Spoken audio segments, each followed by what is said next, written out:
दैनिक मन्ना। परमेश्वर की पवित्र नाम की महिमा हो। नए दिन नई उम्मीद में आप सभी का स्वागत है।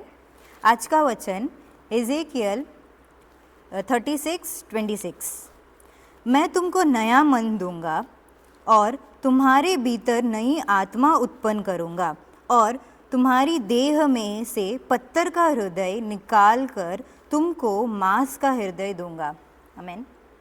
ये वचन एजेकियल भविष्यवक्ता खास कर इज़राइली लोगों को देखकर लिखता है। देखो, हम जब इज़राइली लोगों का इतिहास देखेंगे, अगर हम बाइबल में पुराने नियम में न्यायों का किताब या फिर इतिहास का किताब पढ़ेंगे तो परमेश्वर उसमें पूरी तरह से इज़राइली लोगों का पूरा हिस्ट्री लिखा हुआ है, उनका पूरा इतिहास लिखा है कि उन लोगों ने कैसा कैसा परिस्थिति, कैसे कैसे वो लोग परमेश्वर से पीछे हटे, फिर परमेश्वर के पास दोबारा वापस आए, फिर परमेश्वर के विरुद्ध कैसे उन लोगों ने कार्य किया, ये सब उसमें लिखा गया है। तो देखो, अगर हम उस पूरा हिस्ट्री देखेंगे तो इज़राइली लोगों ने कई बार परमेश्वर को छोड़कर, परमेश्वर को भूल कर पीछे हट गए थे, लेकिन फिर भी हमारा परमेश्वर, जिसने इज़राइली लोगों को लेकर अब्राहम को जो वादा किया था, जो वायदा दिया था, उसे कभी भूला नहीं। उसने जो वचन दिया था उसे स्थिर रखा और उससे स्मरण रखा।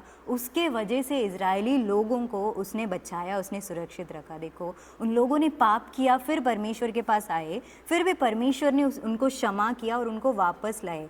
इस वचन में परमेश्वर इस प्रकार से कहता है कि वो जो उनका हृदय जो कठोर हो गया है, जो पत्थर का बन गया है, जो कठिन उन्होंने अपने हृदय को बंद कर कर रखा है, उसे मैं, वो जो पत्थर का बन गया है, उसे मैं मांस का बनाऊंगा।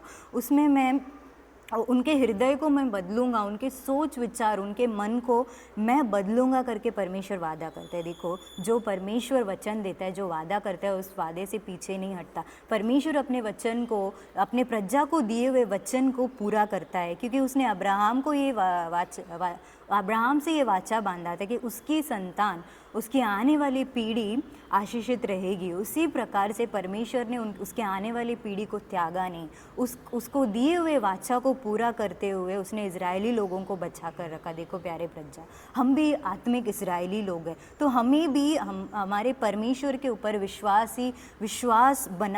परमेश्वर के ऊपर का विश्वास बने रखना है। हमारा विश्वास कभी डगमगाना नहीं चाहिए, टूटना नहीं चाहिए। हम परमेश्वर के ऊपर निराश नहीं होना चाहिए। हम कोई तकलीफ़ आएगा, कोई छोटा सा हमें चोट लग गया, कोई दर्द हो गया, तो तुरंत हम, नहीं, परमेश्वर ने मुझे ये तकलीफ़ दे दिया, नहीं, मैं अभी दोबारा परमेश्वर के पास नहीं जाऊंगा, ऐसा नहीं बोलना चाहिए। बल्कि परमेश्वर ने आपको जो भी अच्छा काम किया है उसे उस वक्त स्मरण करके परमेश्वर के पास दोबारा आना चाहिए। आइए इस वचन के अनुसार हम आज प्रार्थना करेंगे।